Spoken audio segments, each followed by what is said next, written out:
I am here today after attending a theological conference. I have never, been to such an event. And I don't know what theology has to do with philosophy, but it probably has something to do with it. And if you can imagine behind my house here that you can see in this video, there's a school. And I attended that school years ago, and I graduated in 1965. Now, folks, in 1965, you could not hear what was going on over at that school and record it in the backyard, with the camera or the iPad. This is what I'm using today, because there were no iPads. But I have this attached or, positioned on a tree with nails. Now, they were making nails in 1965. Now, in 1965, when I graduated, before I graduated from high school, I had an uncle, whose name was Fred. And Uncle Fred had a gun, and Uncle Fred always had some bullets. And Uncle Fred would let me come into his house and take his gun and bullets whenever I wanted to. And I could go wherever I wanted to go with his gun, but I never came back with the bullets. No, I didn't. Because a lot of the time, I would find something to shoot with that gun. And my favorite thing to do back in that day was to go to a buzzard roost. Now, the buzzard roost would probably be an old dead tree that was down in the bottom, between the hills. And buzzards would fly up in that tree and light. I'm sure most of you have never seen a buzzard fly up into a tree and light.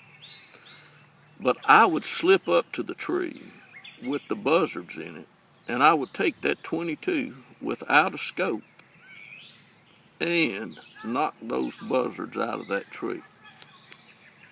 I could take just that little bitty piece of lead that was in that rifle, and I could hit that buzzard and knock that buzzard off of a limb. Now, some of the buzzards fell dead instantly, and I'm sure some of them, were not dead instantly. But I was buzzard hunting.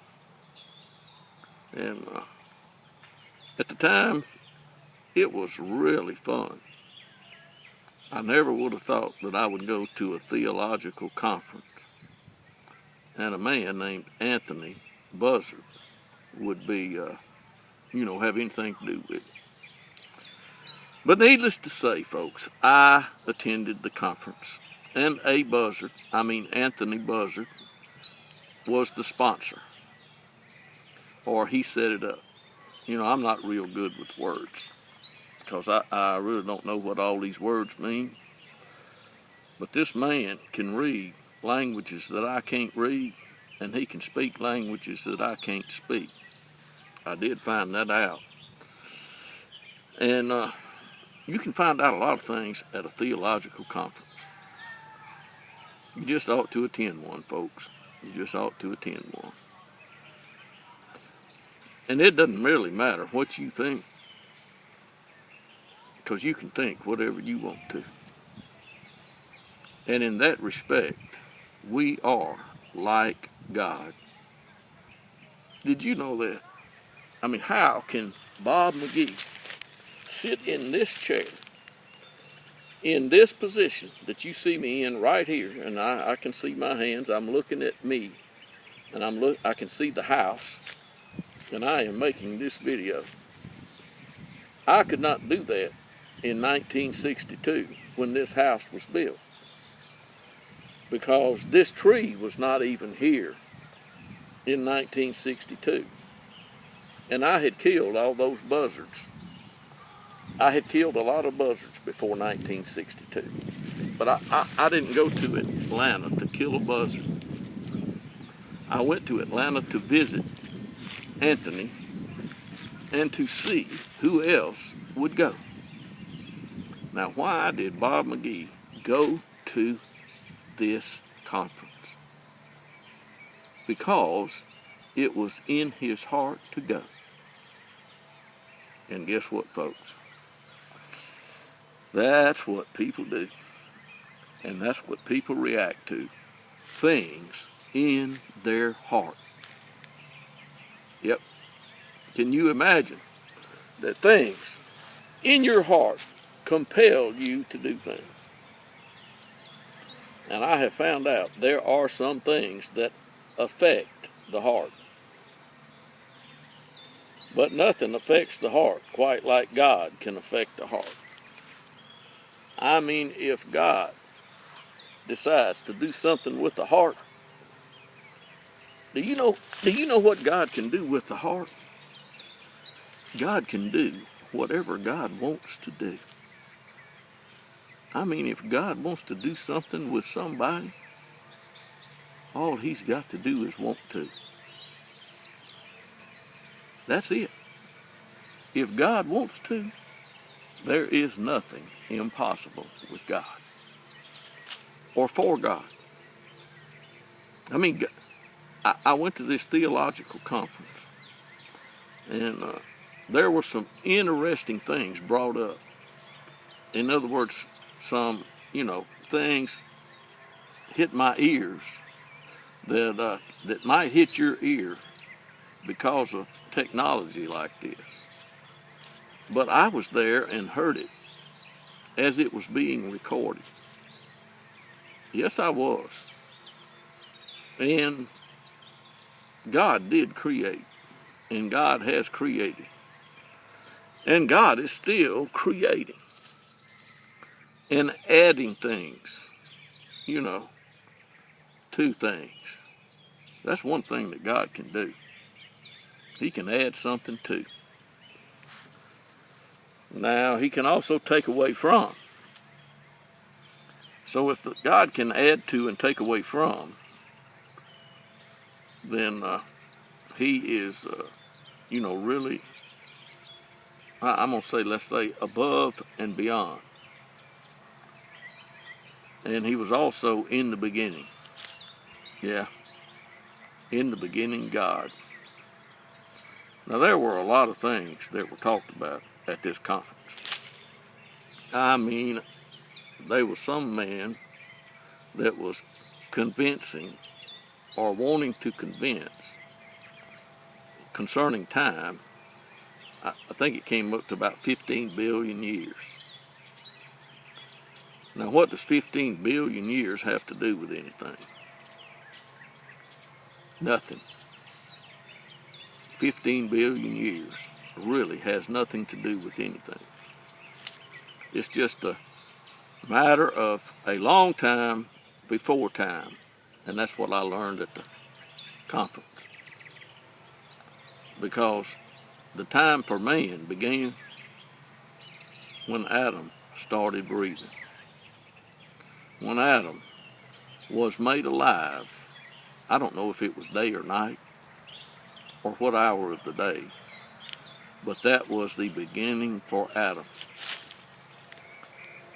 And I don't know if he was blind or not blind. I got a few thoughts that went through my mind just then, But there were some things that you could say, were hidden from Adam in the beginning that were not hidden from Adam as the days went by, as Adam lived with his wife in Eden. Now, Adam did live with Eve in Eden. And some things happened in Eden.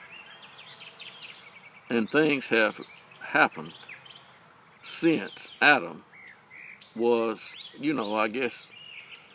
escorted out of Eden and turned loose in the world.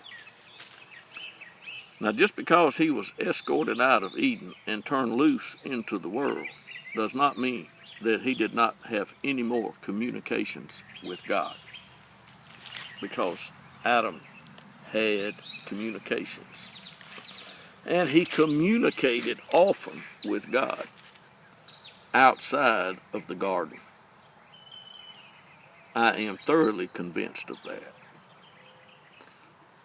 And Eve gave birth to children. And Enoch was not one of them, I don't believe. But Enoch was a descendant that came from Adam, to Seth. No, it was Seth. That's who it was. And so on and so on. And anyway, you get to Enoch. And Enoch walked with God.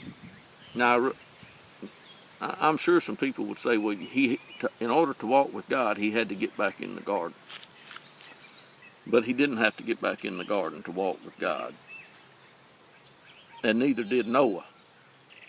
But Noah, who came after Enoch, and what I mean came, I mean he was born and he lived. That's how he came, and that's how people get here. They get born, and then they go around from one place to another, and as they go from here to there, then that means they came from there and they went here. Now, I didn't exactly learn that at this theological conference, but I know it's true. I really enjoyed this theological conference. I mean, it was really something else. The food was delicious. And waiting to see what the next man would say, or the next person that would speak, I mean, it was intense, if you know what that means. I mean, that means we wanted to know what we were going to hear next.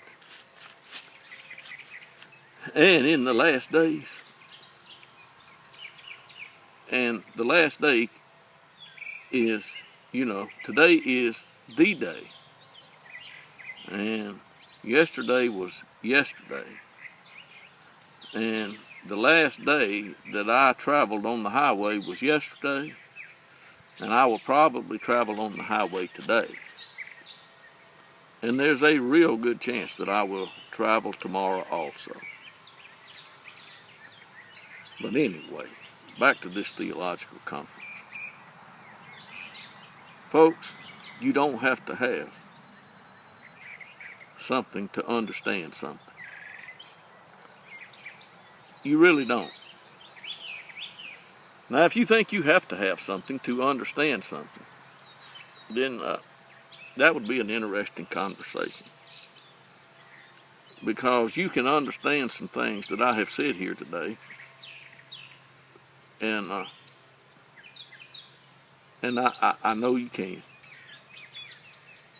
And there was a child born years ago, and this child, lived a certain number of days, and then he was killed. And before this child was killed, there were